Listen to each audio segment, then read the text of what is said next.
যার জন্য তোমার রক্ত তুমি পানি করলা গোলাপ, কিন্তু তোমার সঙ্গে নয়, কিন্তু তোমার এক পয়সার উপকারে আসবে না। ঠিক না বেঠিক? আরেকজনের বাড়িতে, আরেকজনের জমিতে, আরেকজনের জায়গাতে যদি তুমি সুন্দর বিল্ডিং বানাও, আজ নয় কাল এটা ভেঙে ফেলবে। সরকারি রাস্তায় যদি মার্কেট করে থাকবে না, ভাঙবে। কারণ এই জায়গাটা আমার নয়, এটা আরেকজনের জায়গা। জোরে বলুন ঠিক না বেঠিক? এই জন্য তো কবি বলেন, পরের জায়গা পরের জমি ঘর বানিয়ে আমি রই, পরের জায়গা পরের জমি ঘর বানিয়ে আমি রই, আমি তো সেই ঘরের মালিক নই।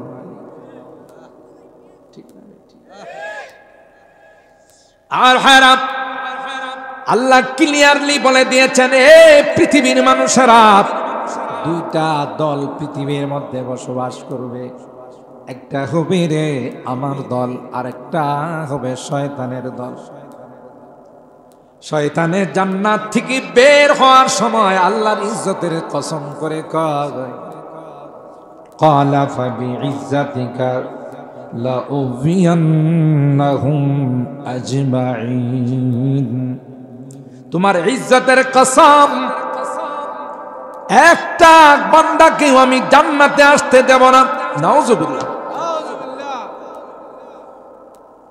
বাক্যটাকে যেভাবে স্ট্রং করার দরকার, যেভাবে মজবুত করার দরকার, শয়তান সেভাবে মজবুত করে কয়, একজনকেও জান্নাতে আসার জন্য দেব না। আর আল্লাহ ডাক দিয়া কয়, যা যা তোর যা শক্তি আছে তা নিয়ে তুই তোর মিশন চালা।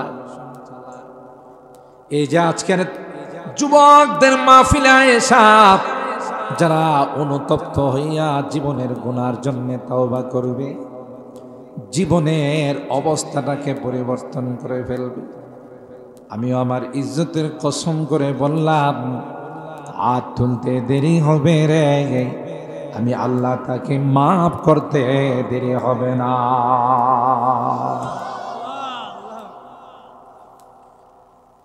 আমার ভাইরা, এই জন্য আল্লাহ কোরআনে কারীমের মধ্যে ক্লিয়ারলি জানাই দিয়েছেন, ইয়া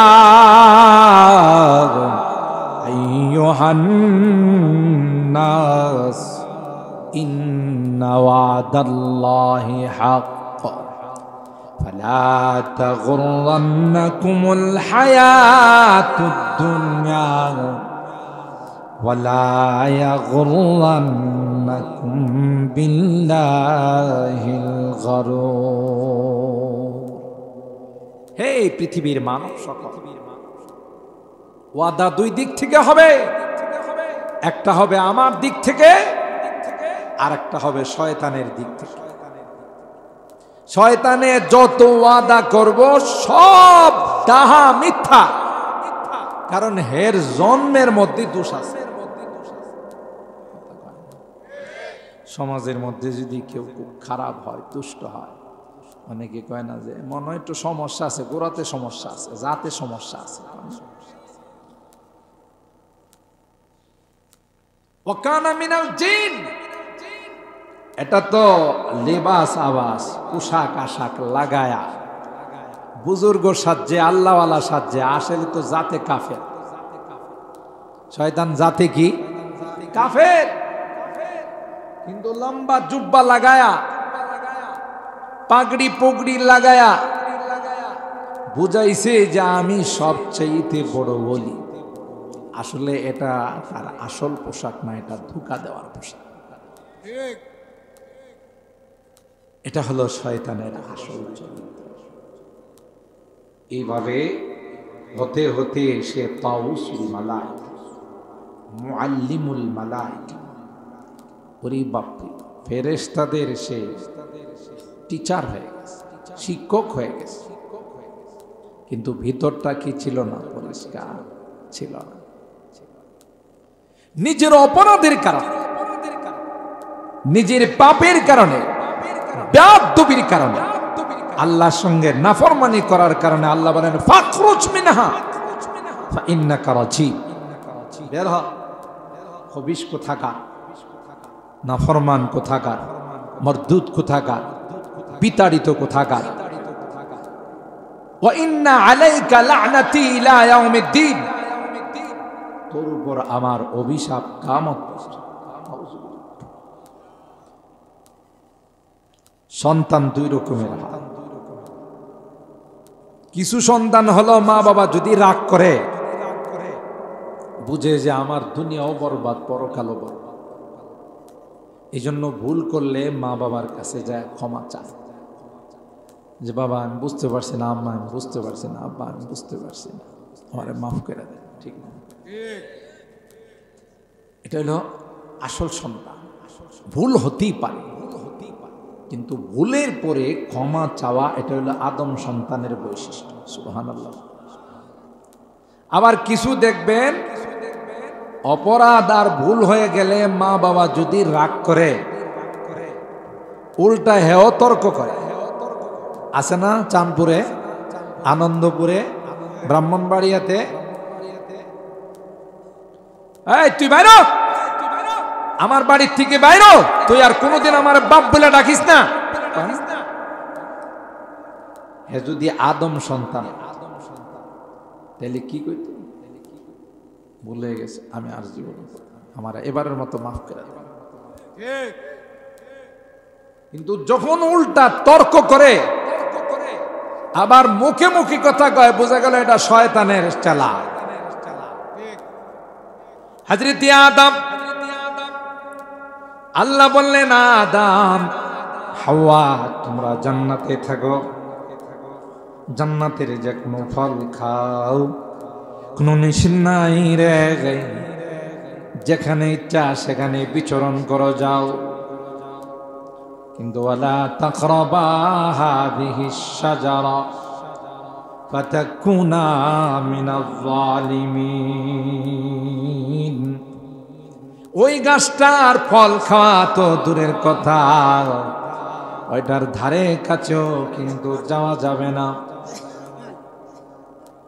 এখানে অনেক কাহিনী আছে, কারণ হযরতে আদমকে তো আল্লাহ জান্নাতের জন্য বানান নাই, দুনিয়ার জন্য বানাইছেন। কোনো না কোনো অজুহাত দিয়ে তো আল্লাহ দুনিয়াতে পাঠাবেন, ঠিক না বেঠিক? এটার জন্য আল্লাহ বলেন সব খাও, কিন্তু এই গাছের কাছেও যেও না। আর আল্লাহ জানেন না করলেও যাইব, না করলেও যাই। মানুষকে যে জিনিসের প্রতি মানুষকে বারণ করা হয়, নিষেধ করা হয়, দেখবেন এটার প্রতি মানুষের আকর্ষণ বেশি থাকে। আমি যদি এখন আপনাদেরকে বলি যে আপনারা কেউ এখান থেকে বেরিবাদে যায়েন না, একটু সমস্যা আছে, একে একে দেখবেন আমারে ফালায় পুরো প্যান্ডেলটা খালি হয়ে গেছে। একজন আরেকজনকে বুগিরি হুজুর জিটু খুশি হয় না, যাইতে না করছে মনে কিছু শিক্ষায় বড় অজনম নেই কথা কয় না। কি জন্য? এটা মানুষের স্বভাবগত ব্যাপার। যেই জিনিস নিষেধ করা হয় এটার প্রতি মানুষের আকর্ষণ। যদি এখন আমি আপনাদের মাহফিলে বলি যে কালকে সকাল পর্যন্ত কেউ দারমা বাজারে যায় না, মজলিশপুর বাজারে কেউ যায় না, নৌকা একটা ভাড়া করলো, কয়েকজন যে বসে হুজুর যেহেতু না করছে ওখানে কি আছে একটু দিক। এটা হলো মানুষের সৃষ্টিগত স্বভাব। যেই জিনিস নিষেধ করা হয় ওইটার প্রতি মানুষের আকর্ষণ বেশি থাকে। কথা বলেন ঠিক কিনা?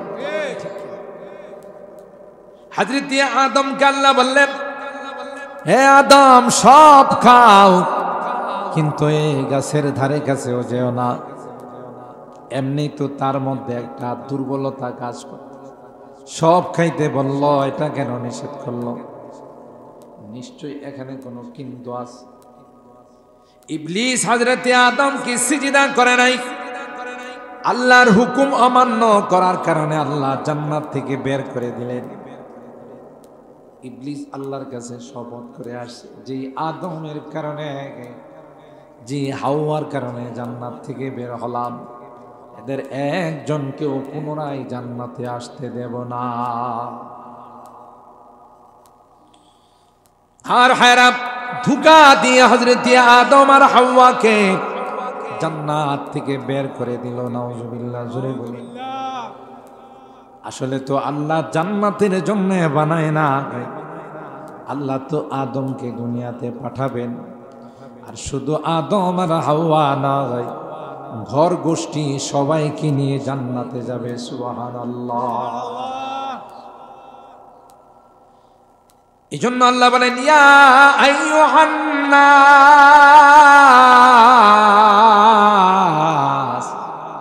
ইন্না ওয়াদাল্লাহি হক। হে মানব সকল, একদিক দিয়ে আমি আল্লাহ তোমাদের ওয়াদা করেছি রে, মিনাল বাসি ওয়াল হিসাবি ওয়াল জান্নাতি ওয়াস সিরাত ওয়াল মিজান। আমাদের মরার পরে কিন্তু আরেকটা জিন্দেগির সূচনা হবে। ওই জিন্দেগিটার নাম হলো বরজখের জিন্দেগি, কবরের জিন্দেগি। ঠিক না বেটি? মনে করবা না আমি মরে গেলাম, জিন্দেগি শেষ হয়ে গেল। সমাজে দেখবেন কেউ যদি অসুখে ভুগে, কেউ যদি কোনো কষ্টে থাকে, মাঝে মধ্যে কয়া বলে আল্লাহ আমারে মত দেয় না কিনলে।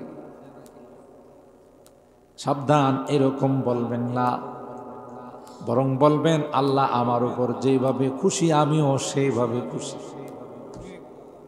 তাইলে আপনি অসুস্থতার মধ্যে সবর করে, বিপদে সবর করে, ধৈর্য ধারণ করেও আপনি আল্লাহর জান্নাতের মেহমান হয়ে যাবে। ইন্নাল্লাহা মা'আস সাবিরিন, আল্লাহ ধৈর্যশীলদের সঙ্গে থাকেন। এই জন্যে এই কথা বলতে নাই যে আমার মৃত্যু হয় না কেন, সময় মতো হবে, এক সেকেন্ড আগেও নয়, এটা আল্লাহর বিধান। কিন্তু আল্লাহ পাক আমাদের কি বলে দিলেন, এটা হলো ক্ষণস্থায়ী জিন্দেগি, চিরকাল এখানে থাকার জন্য আমি আল্লাহ পাঠাই না আগে। কিন্তু তোমাদের সঙ্গে ওয়াদা করলাম, মিনাল বাথি 40 কদম তোমারে শুয়াইয়া এলাকার মানুষ আসতে দেরি হবে গো। মুনকার নাকির আয়সা তোমাকে ইন্টারভিউ নিতে, পরীক্ষা নিতে দেরি হবে না। কবরের মধ্যে বসাইবে আর বলবে তুমি যে এক জগৎ থেকে আরেক জগতে আসলা, দুনিয়ার জগৎ পাড়ি দিয়া পরকালের জগতে পা রাখলা, ভিসা লাগাইছনি, পাসপোর্ট আছে। বাংলাদেশ থেকে যদি ইন্ডিয়া যায়, বর্ডারের মধ্যে ধরব না। সৌদি আরব গেলে, কুয়েত, কাতার, ইন্দোনেশিয়া, মালয়েশিয়া, তুমি তো এ দেশের নাগরিক নয়, তুমি এক দেশ থেকে আরেক দেশে আসলা, তোমার পাসপোর্ট কই, তোমার ভিসা কই? ঠিক কবরের মধ্যে রাখার পর দুইজন ইমিগ্রেশনের ফেরেশতা, দুইজন পুলিশ আসবে, যে পুলিশের নাম হলো মুনকার নাকির।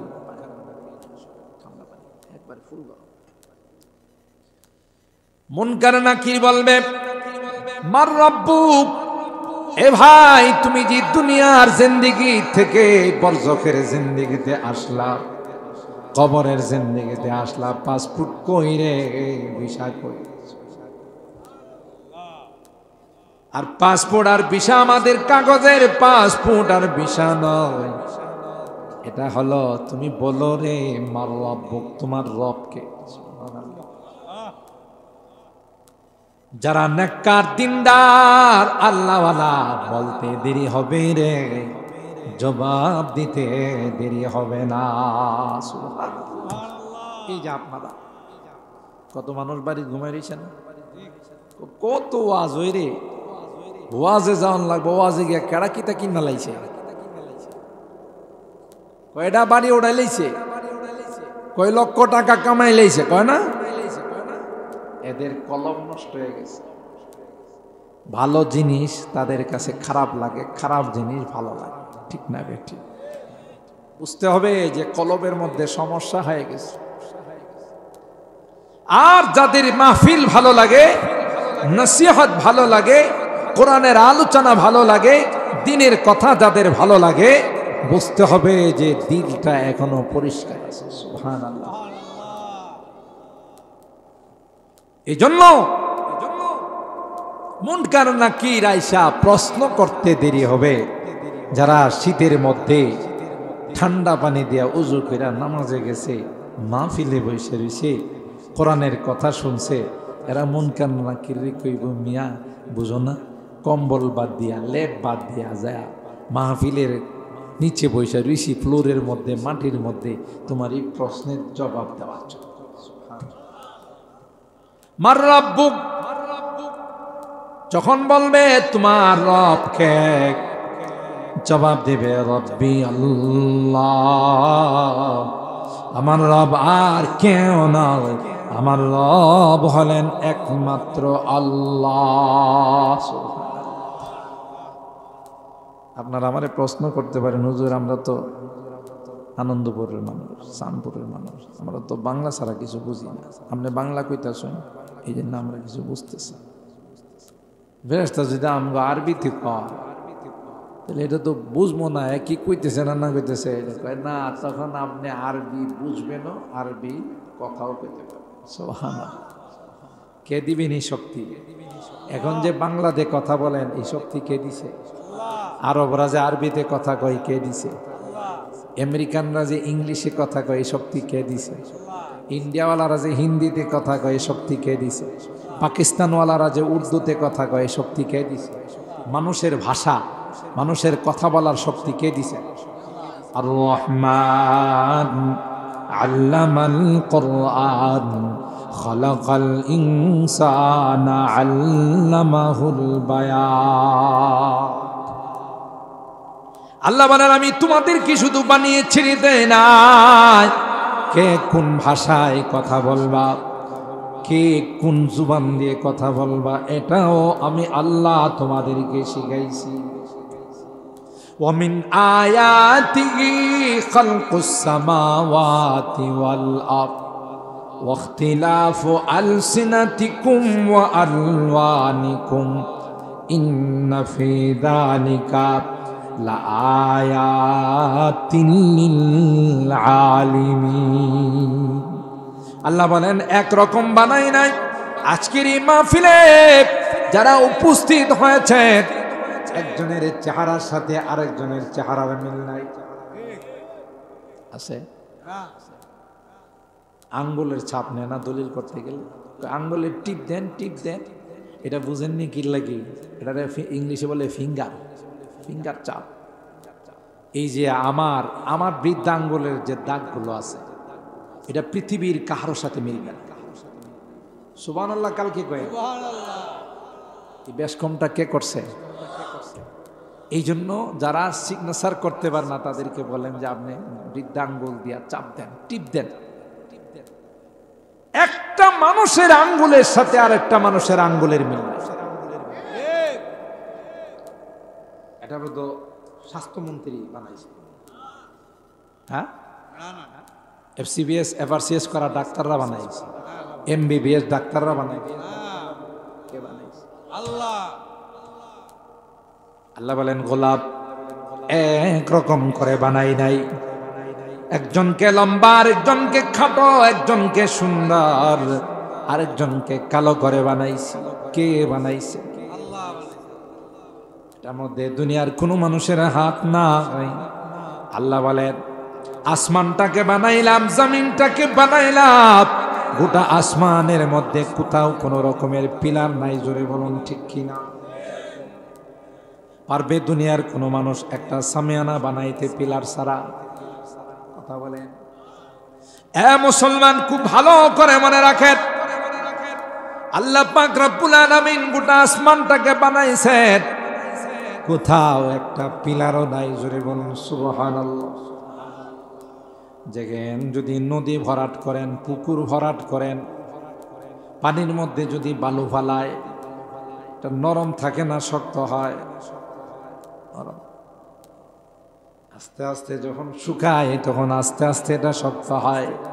আল্লাহ বলেন, গোটা পৃথিবীটাকে আমি আল্লাহ পানির উপর মাটি বানাইলাম, ও বান্দা, তোমাদের চলাচলের মধ্যে সমস্যা হবে, এই জন্য তোমাদের যেন কষ্ট না হয় আমি আল্লাহ বিভিন্ন জায়গাতে বড় বড় পাহাড় বানাই দিলাম।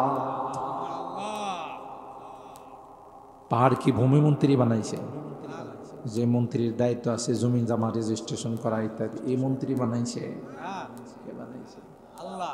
কোন জায়গাতে বালুর পাহাড়, কোন জায়গাতে পাথরের পাহাড়, কোন জায়গাতে মাটির পাহাড়, কে বানাইছে? আল্লাহ বানাইছে। সুবহানাল্লাহ। আল্লাহকে এই দিনই একটু চিন্তা কর। তুমি যখন দুনিয়ার থেকে যাবে কবরে জিন্দেগিতে, তখন প্রথম প্রশ্ন হবে মারলাম, আরবিতে প্রশ্ন হবে, আরবিতে জবাব হবে। যে আল্লাহ বাংলাতে কথা বলাইতে পারেন সে আল্লাহ আরবিতেও ক্ষমতা আল্লাহর আছে না? আল্লাহ কথা বলাবে, বুঝার শক্তি দিবে, যিনি শুনবে সেও বুঝবে, বলতেও। প্রথম প্রশ্ন হবে মার রব্বুক, তোমার রব কে? যারা ইমানদার নেককার, যারা কষ্ট করে নামাজ পড়ে রোজা রাখে, কোরআনের মাহফিলের মধ্যে আসে, সাথে সাথে বলবে রব্বি আল্লাহ, আমার রব আর কেউ নয় রে, আমার রব হলেন আল্লাহ। দ্বিতীয় নাম্বার প্রশ্ন হবে ওমা দীনুক, তুমি কি হিন্দু ধর্মের ছিলে, নাকি বৌদ্ধ ধর্মের ছিলে, নাকি খ্রিস্ট ধর্মের ছিলে, নাকি ইহুদি ধর্মের ছিলে? কোন ধর্ম ছিলে? তোমার ধর্মের নামটা কও। যারা মুসলমান আমরা সুজা বলে ফেলবো দীনিয়াল ইসলাম। কি বলবো? আমাদের ধর্ম হলো ইসলাম।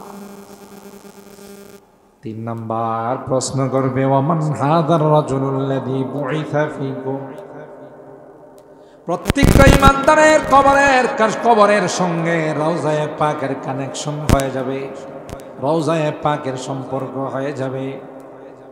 ইশারা করে বলবে চিননি রে, তিনি কে রে? একটা আবার তাকাইয়া দেখ।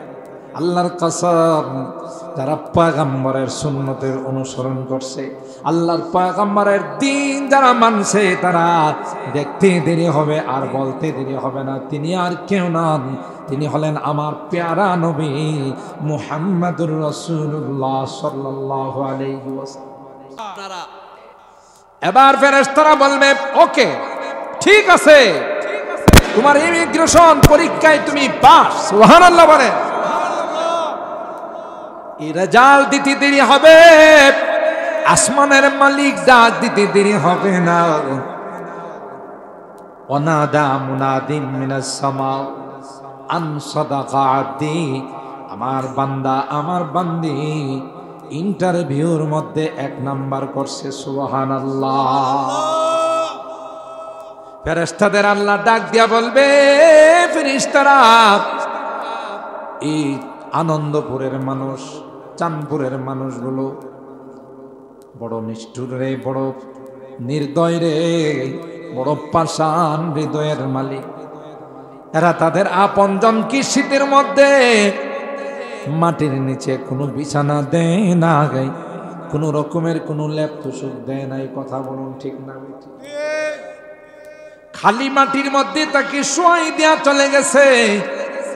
তাই দেরি করো না, আমার বান্দা পরীক্ষায় যেহেতু পাস, আমার বান্দাকে জান্নাতি গালিচা বিছাই দাও।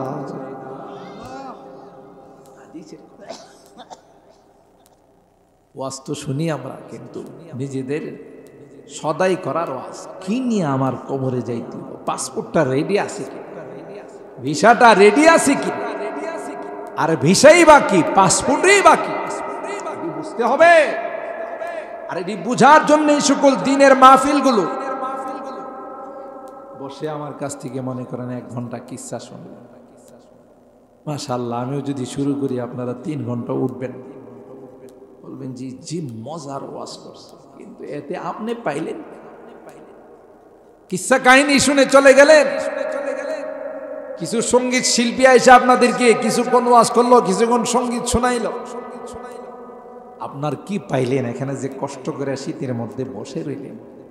আল্লাহ তো বলেন যে তুমি তোমার পরকালের সামানটা ব্যাগে থুইছো কিনা দেখো, তোমার পরকালে যাওয়ার প্রস্তুতি আছে কিনা, রেডি হইছো কিনা দেখো। এই জগতের পরেই তো কবরের জগৎ।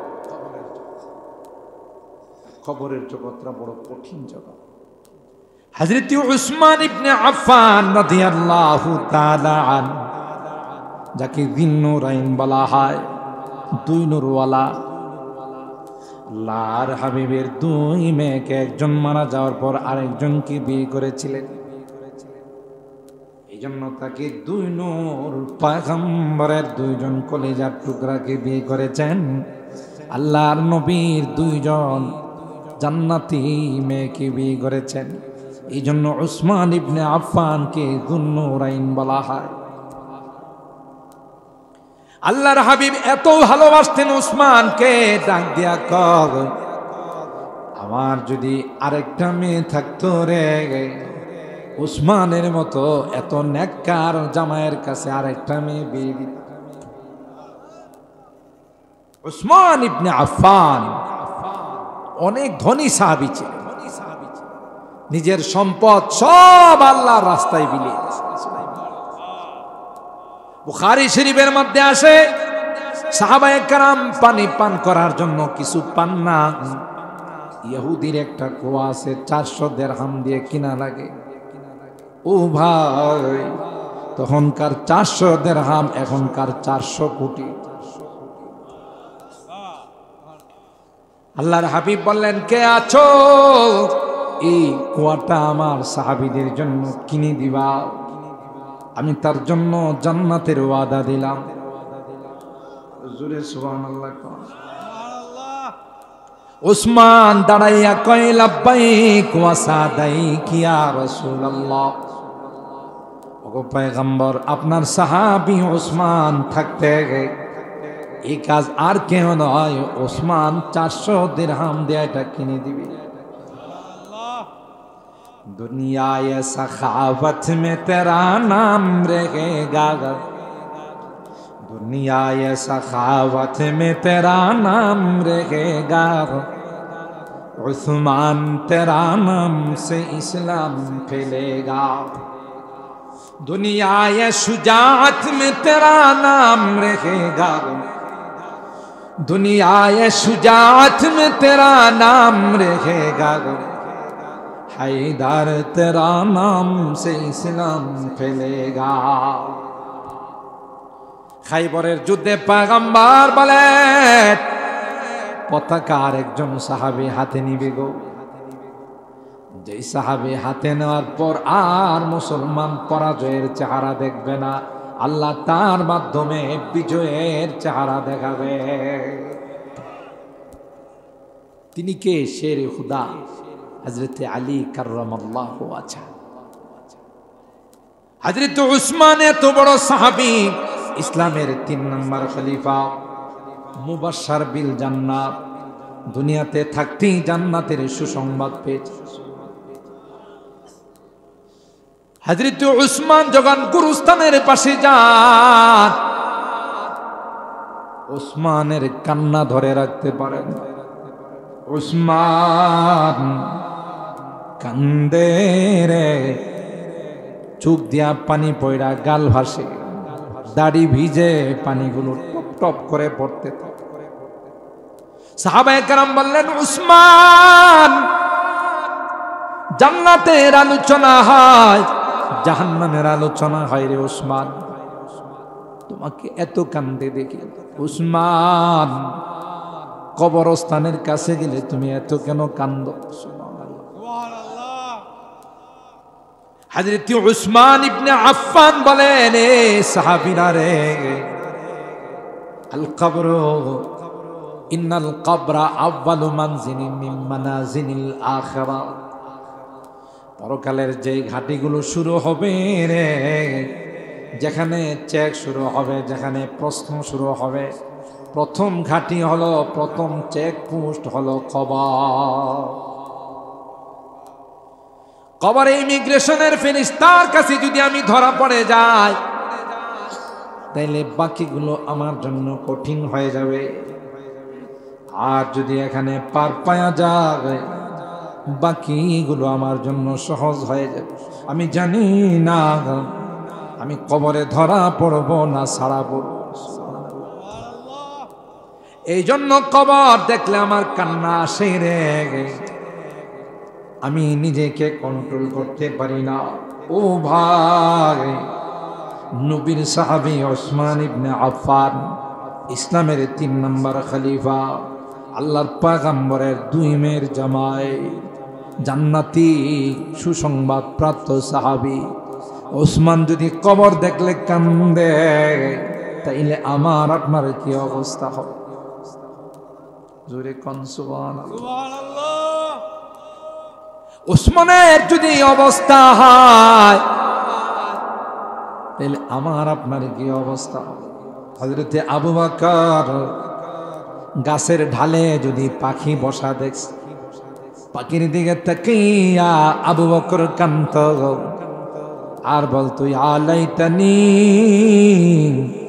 কুনতু আখরাসা ইল্লা আন যিকরিল্লাহ।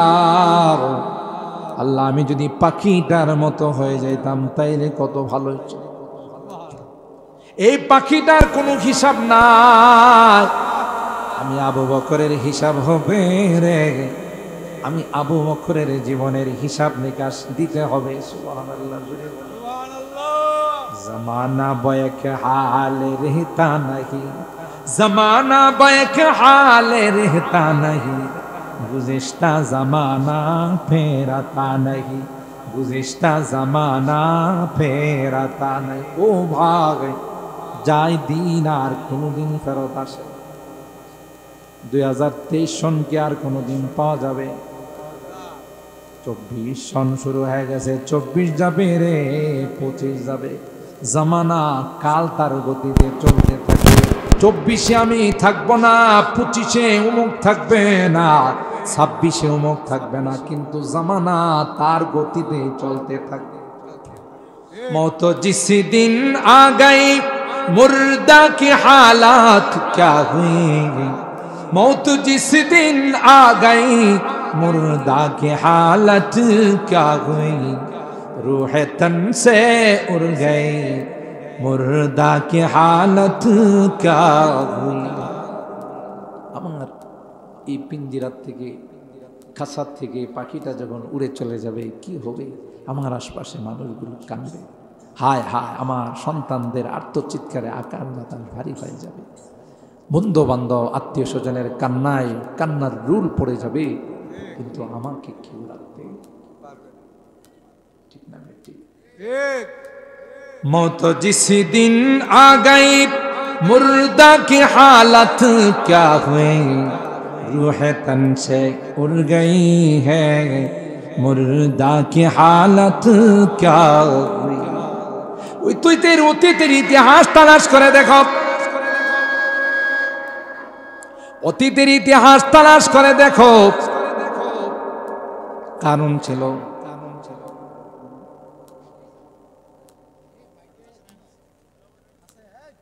আল্লাহ। ঠিক আছে, আল্লাহ, হ্যাঁ ঠিক আছে। কারণ ছিল, হামান ছিল, নমরুদ ছিল, ছোটখাটো ছিল না, বড় ছিল, ঠিক আছে। পাওয়ারফুল ছিল না, শক্তিশালী ছিল না, আছে না গেছে। কুজা কারণ, কুজা ফিরআউন, কুজা নমরুদ, শুধু হামান, কুজা শওকতে শাহ, কুজা তখতে সুলাইমানি। कैसे कैसे ताजदारा बादशाह चल बसे, ओ खजीना बाला खाना शान शौकत क्या हुई। সব চলে।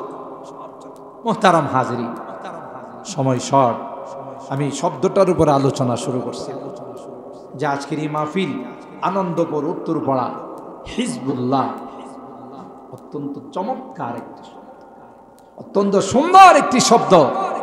পৃথিবীতে আমরাও চাই কিয়ামত পর্যন্ত আল্লাহর দলের হয়ে থাকবো, ঠিক না বেঠিক? কার দলের হব না? বলুন বলুন, কার দলের?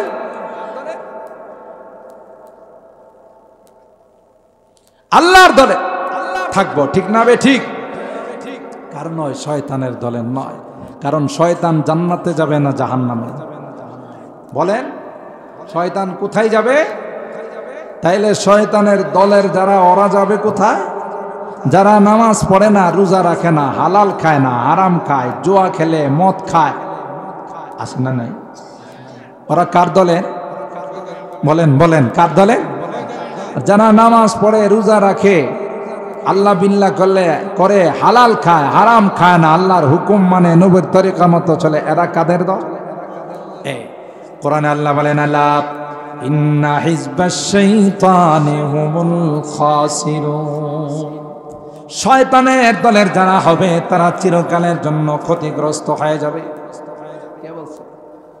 আলা ইন্না হিজবাল্লাহি হুমুল মুফলিহুন।